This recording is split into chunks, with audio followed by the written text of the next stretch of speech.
Om Shanti. Good morning मित्रों।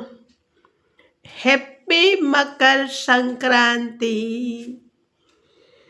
आज की कहानी सुनेंगे सेठ की खीर।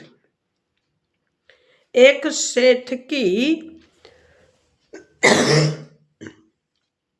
स्टेशन मास्टर से सांठगांठ हो गई। सेठ को आधी कीमत पर बासमती चावल मिलने लगा। सेठ ने सोचा कि इतना पाप हो रहा है तो कुछ धर्म कर्म भी करना चाहिए। एक दिन उसने बासमती चावल की खीर बनवाई और किसी साधु बाबा को आमंत्रित कर भोजन प्रसाद लेने के लिए प्रार्थना की। साधु बाबा ने बासमती चावल की खीर खाई। दोपहर का समय था। सेठ ने कहा, महाराज अभी आराम कीजिए, थोड़ी धूप कम हो जाए फिर पधारिएगा। साधु बाबा ने बात स्वीकार कर ली।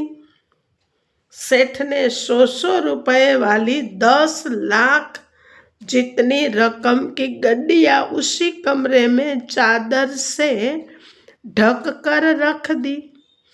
साधु बाबा आराम करने लगे। खीर थोड़ी हजम हुई। साधु बाबा के मन में हुआ कि इतनी सारी गड्डियां पड़ी हैं, एक दो उठाकर झोले में रख लूं तो किसको पता चलेगा। साधु बाबा ने एक गड्डी उठाकर रख ली। शाम हुई तो सेठ को आशीर्वाद देकर चले गए साधु बाबा।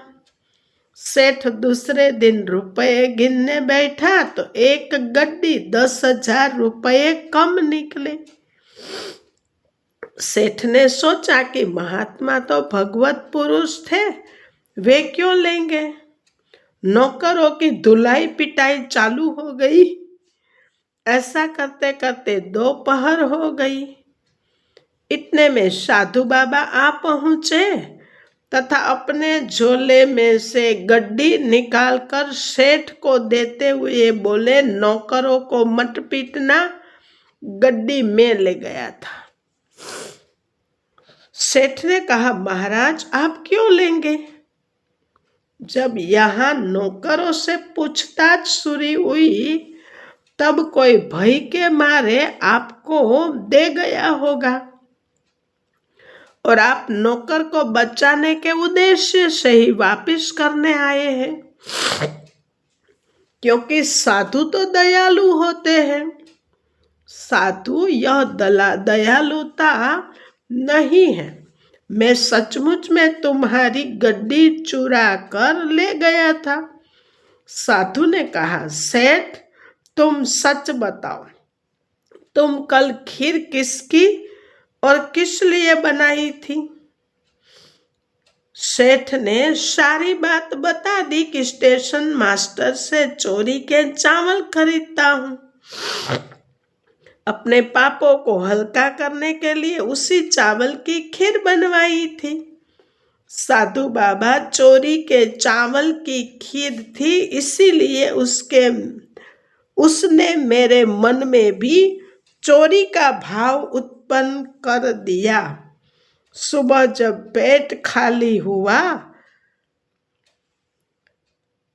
तेरी खीर का सफाया हो गया, तब मेरी बुद्धि शुद्ध हुई कि हे राम, यह क्या हो गया मेरे से। मेरे कारण बेचारे नौकरों पर न जाने क्या क्या बीत रही होगी, कितनी पिटाई हो रही होगी। इसीलिए तेरे पैसे लौटाने आ गया। इसीलिए कहते हैं, जैसा खाओ अन्न वैसा होवे मन, जैसा पियो पानी वैसी होवे वाणी, जैसी शुद्धि वैसी बुद्धि, जैसे विचार वैसा संसार। अच्छा मित्रों, अगर कहानी पसंद आई हो तो अपने मित्रों संबंधियों को शेयर करना और एक प्यारी सी कमेंट जरूर कर देना जी। धन्यवाद। ओम